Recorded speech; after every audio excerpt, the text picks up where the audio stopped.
নমস্কার বন্ধুরা, শ্রাবণী রান্নাঘরে আপনাদের সবাইকে স্বাগত জানিয়ে আমি আবারও একটা রান্নার ভিডিও নিয়ে আপনাদের সামনে চলে এসেছি। আজকের আমি আপনাদের বাঁধাকপি দিয়ে একটা অসাধারণ রেসিপি বানিয়ে দেখাবো। আশা করি আপনাদের ভালো লাগবে। তার জন্য কিন্তু আমার পুরো ভিডিওটা আপনাদের দেখতে হবে। আর দেখা শুরু করার আগে একটা লাইক দেবেন, আর সুন্দর একটা কমেন্ট করবেন, আর শেয়ার করতে কিন্তু ভুলবেন না। তাহলে চলুন আজকের আমি এই বাঁধাকপি দিয়ে কি বানাই সেটা আপনারা একবার দেখে নিন।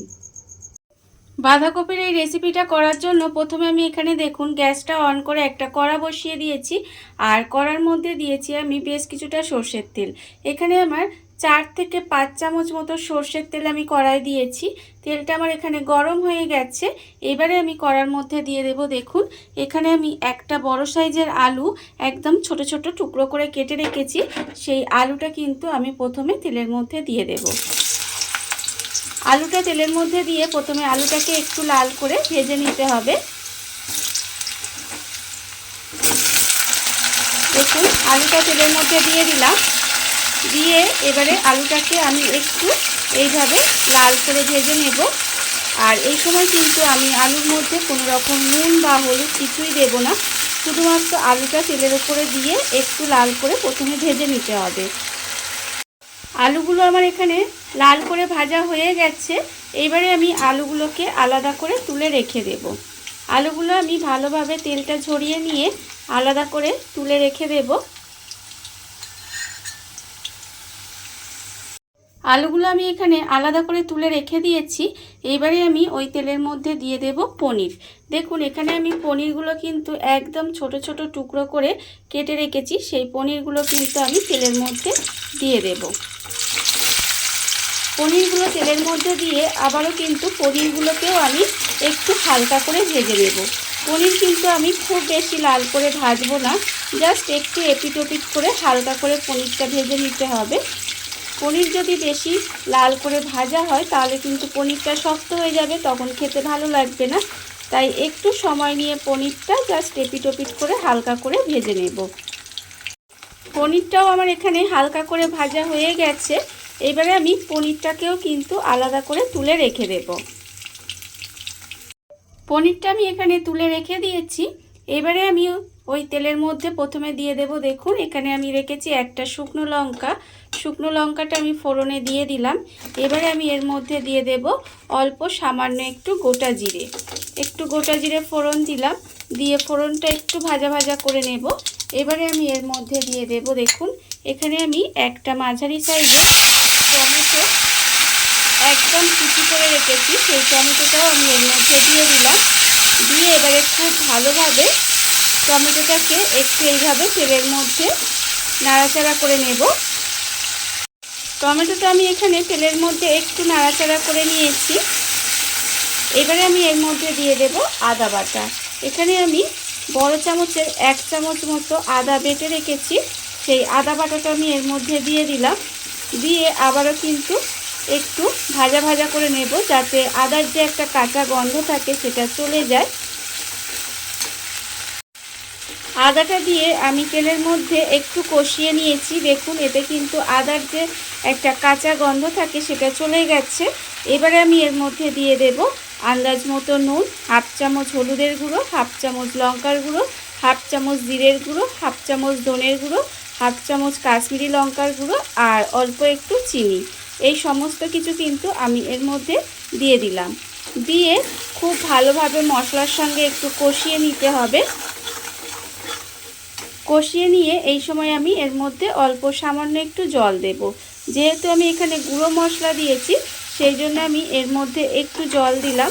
দিয়ে এবার খুব ভালোভাবে মশলাটাকে একটু কষিয়ে নিতে হবে।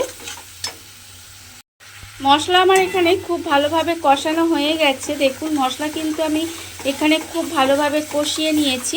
মশলা থেকে তেলটাও ছেড়ে দিয়েছে।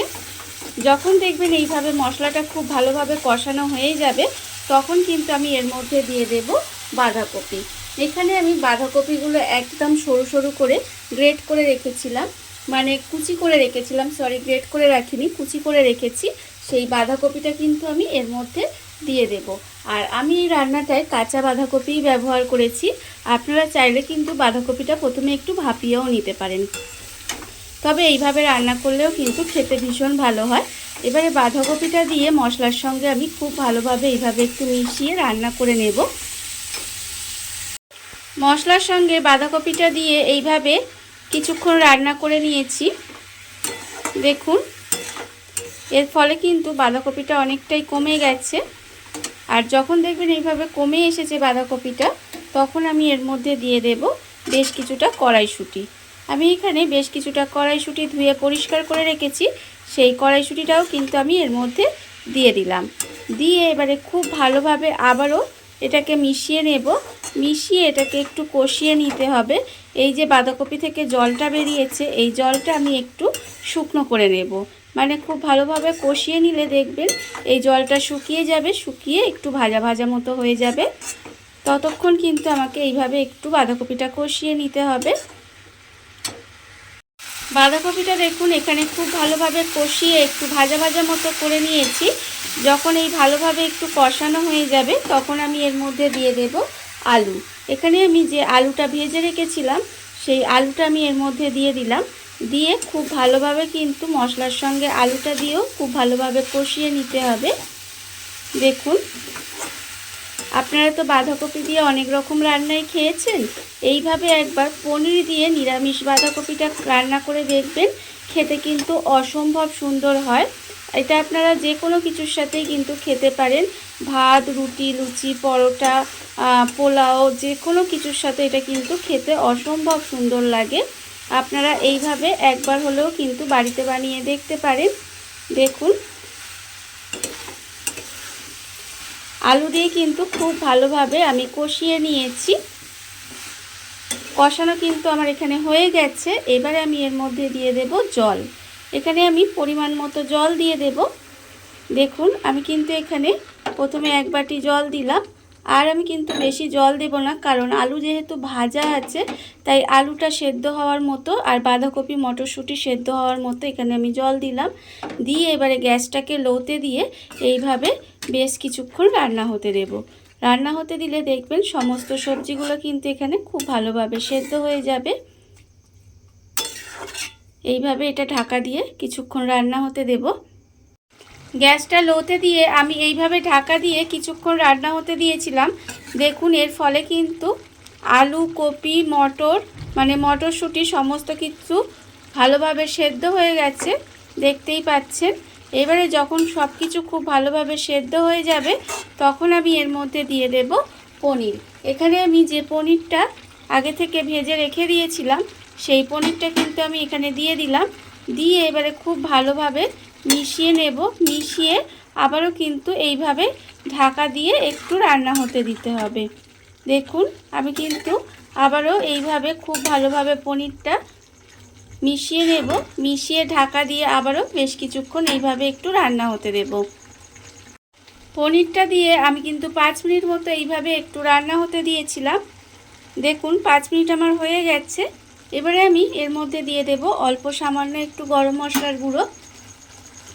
গরম মশলার গুঁড়োটা দিয়ে আবারও কিন্তু এইভাবে একটু খুব ভালোভাবে মিশিয়ে নিতে হবে। মিশিয়ে নিয়ে এবারে যে একটু জল ভাব আসছে, এটা একটু শুকনো করে নিলেই হবে। আর কিন্তু আমি এটা ঢাকা দিয়ে রান্না হতে দেব না, জাস্ট এইভাবে একটু শুকনো শুকনো করে নেব। করে নিলেই কিন্তু রান্নাটা আমার এখানে রেডি হয়ে যাবে। দেখুন বন্ধুরা, বাড়িতে থাকা কত অল্প উপকরণে কত অল্প সময় কত সুন্দর একটা বাঁধাকপির রেসিপি বা পনির দিয়ে বাঁধাকপির রেসিপি যাই বলেন না কেন তৈরি হয়ে গেছে, আপনারা দেখতেই পেলেন। আর এটা কিন্তু খেতে অসম্ভব সুন্দর হয়। এইভাবে আপনারাও একবার হলেও বাড়িতে বানিয়ে দেখতে পারেন। আর এই ভিডিওটা যদি আপনাদের ভালো লেগে থাকে, আপনারা যদি ফেসবুক থেকে দেখে থাকেন, পেজটি ফলো করে দেওয়ার অনুরোধ রইল। আর যদি ইউটিউব থেকে দেখে থাকেন, চ্যানেলটি সাবস্ক্রাইব করে নেওয়ার অনুরোধ রইল। তাহলে চলুন ভিডিওটা আমি এখানেই শেষ করছি। আপনারা সবাই ভালো থাকবেন, সুস্থ থাকবেন। আবারও হাজির হব নতুন কোনো রান্না নিয়ে।